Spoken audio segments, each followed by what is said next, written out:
आंबा पाड र.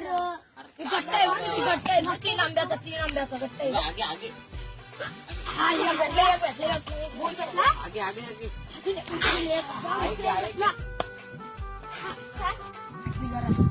एक आंबा माझा, एक आंबा त्याचा आणि एक आंबा माझा. मग मला आंबा तुझ्या आधी आलाय मग म्हणून मला भेटवला आंबा. काय रे, मला आंबाच नाही दिला. मी आता तुमच्या मालकाला सांगेन. जा नाही दिला तुला मालकाला बनवीत. आमचे जीव पण नको परत. भेटलं का आपलं तर काम झाला. तेव्हा घेऊन जाऊ दे, तेव्हा बाबाला ना सांगायला गेलाय. हॅलो बाबा 2 मिनिटं थांब. हा ठेव 2 मिनिटं. काय बाबा तुमच्या आंबा मारते त्वरा. कोणती रांड्याची आपल्याला बघतो. बाबा